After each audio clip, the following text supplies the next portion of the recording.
Hey guys, how's it going? Welcome back to my YouTube channel. Thanks for joining me here today. You know, I wanted to talk a little more about this New York Times UFO disclosure event and some of the reactions I've been getting to it. And I wanted to talk about some of the implications for human remote viewing ability, how I call it human resonant viewing ability, or resonant viewing. I've had a lot of comments to the videos I've made so far, and I appreciate all of them. Just continue to comment. I'm really interested in hearing what you have to say. Now, a lot of people still think that there's something fake or false about this because the government's involved and they don't trust the government, and they think, you know, this could be what's called a false flag operation and so forth. My feeling about it is that no one is really in control of universal evolution, human change, the larger tectonic forces that push us forward in our own growth. I don't think anyone's ultimately in control of that. And I want to give you an example that shows that things are not in control of any government. Back in 1989, I worked in a research institute just outside of Vienna, Austria. It was a research institute set up by the Soviet Union and the United States under Brezhnev and Nixon in the early 70s. The point was to find some sort of commonalities between the two countries, something they could work on together that had a positive global effect, because it was right at the height of the Cold War. And of course, things like global warming were even of interest back then, population growth, resource scarcity. And so this research institute held these summer programs, and I got invited to participate in one of their summer programs to study, you know, fractals and nonlinear modeling methods, things I was interested back then. Now, the person right to my right of my desk was a guy from East Germany, Uwe, and Uwe and I used to talk a lot, you know, because we were sitting next to each other, and he would tell me about what life was like in East Germany. You know, there was good and there was bad and so forth, and he described to me, you know, what it's like to live in a communist country. Now, this is taking place June, July, August of 1989. Now, just shortly after that, 5 months after that time period, East Germany ceased to exist because the Berlin Wall came down, and East Germany ceased to be a country. It merged with West Germany, and that was the end of communist East Germany. Now, no one at the time saw it coming. It actually came about from what we would call today a fake news event, because an Italian radio station reported one evening that the East German guards at the Berlin Wall were letting people through. And you know, people always wanted to go through to West Germany to visit their relatives. And they often couldn't do this because there was a wall there. I personally visited East Germany in '89, Berlin, and there were many levels of security, you know, guard dogs and guys with machine guns and, you know, towers, and of course the wall itself, lots of barbed wire. Well, this Italian news radio station one night reported that people were being let through to visit the other side. It wasn't true, but it made the news, and hundreds of thousands of East Germans went to the wall to try to get across to West Germany. There were so many people at the border that the guards could no longer hold them back. They asked what to do back to headquarters, and they were told just let them through.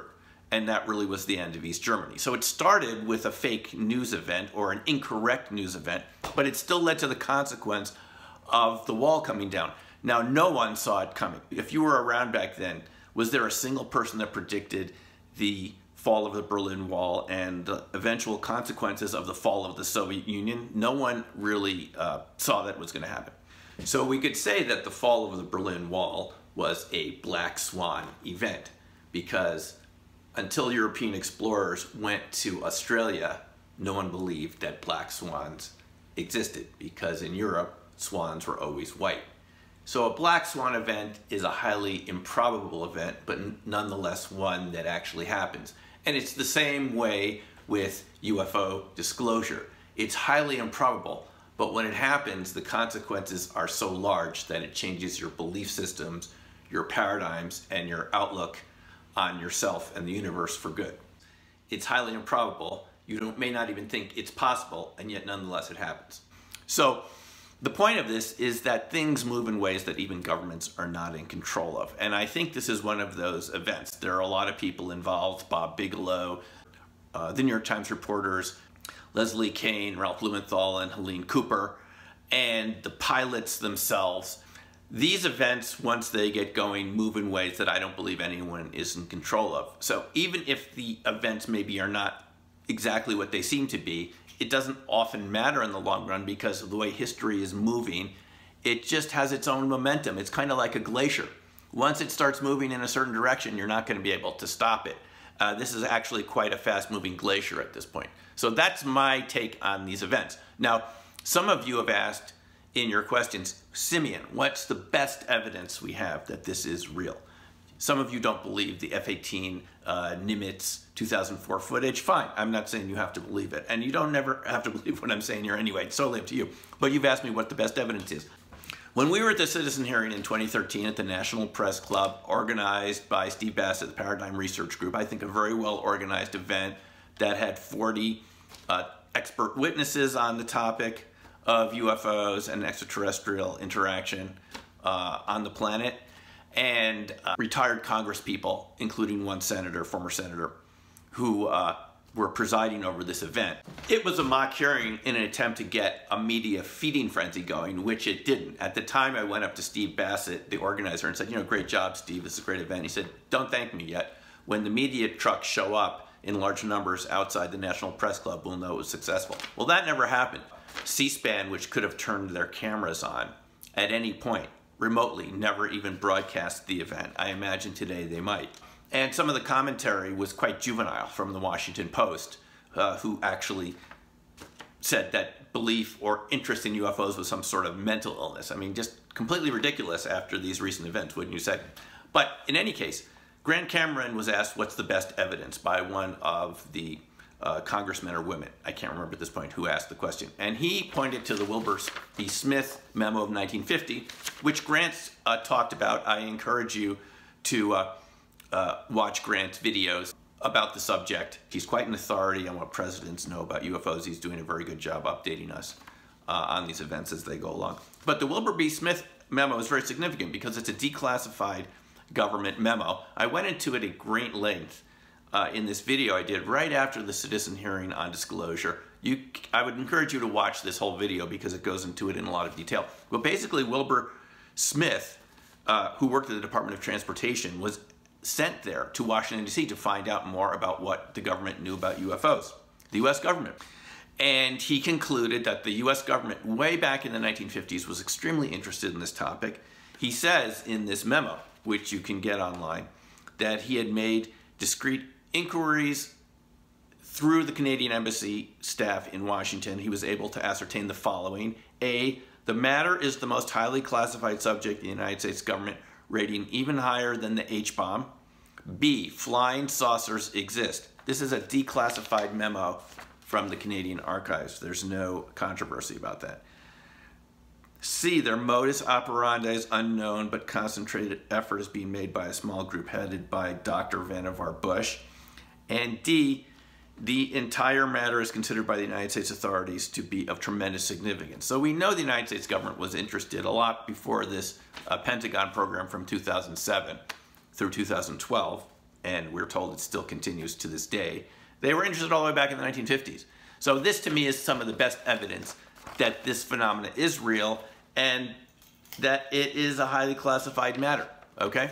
Furthermore, what is really interesting about this memo are the implications for human telepathy, ESP, and related phenomena, remote viewing, resonance, and so forth. Because Wilbert Smith in this memo goes on to say that I was further informed by the United States authorities who are investigating along quite a number of lines which might possibly be related to saucers such as mental phenomena. So here we're getting evidence way back from the 50s that the authorities back then knew that there was some mental component to interaction with these so-called flying saucers, flying discs, from wherever they may have originated. And the memo goes on to say, and I gather that they are not doing well since they indicated that if Canada is doing anything at all in the geomatics world, they would welcome a discussion suitably with accredited Canadians. So this shows us that the US government was interested in UFOs, flying saucers as they were called back then, the connection to human telepathy, and that they really didn't understand it. They didn't understand it then, and it looks like they still don't understand it now. We're being told that Bob Bigelow has a facility in Las Vegas where some of these materials are stored from these discs, these UFOs, these unexplained aerial phenomena. Luis Elizondo talked about that. He made reference in one of the interviews earlier this week that there are anomalous isotopes. We have heard about this for quite a long time. In other words, these materials are made of metals that don't exist on Earth because the isotopic ratios are not what you would find on Earth. They come from some other part of our galaxy, or perhaps beyond. And that would mean they're extraterrestrial. And apparently what we're being told is there's a 490-page report. Again, this would be quite strong evidence. We haven't seen this report yet. Perhaps it hasn't been declassified since the Department of Defense paid for it with their money to Bob Bigelow. That these materials have effects on human DNA, and possibly, we're told, these might have effects on human telepathy. So this hooks into the Smith 1950 memo. We don't have this evidence as of the recording of this video, but again, I think that would be quite strong evidence that this phenomenon has been around for a long time, and that it's definitely, if it's not off planet, it's from some other part of the Earth that you and I are not familiar with. I mean, we can't discount the fact that this could be coming from a civilization we're not familiar with on Earth, perhaps under the oceans, or even from a parallel reality. You can't discount that possibility either, having to do with the multiverse, parallel realities, and so forth. I mean, we just don't know at this point, but it's nothing conventional. And that's what Luis Elizondo and Chris Mellon have said. So again, thanks again for watching. I hope you enjoyed that. I encourage you to look at my previous video on the connection between extraterrestrials and human telepathy. It's something we'll talk about again in a future video. But for now, thanks for watching. We'll talk to you soon, and take care.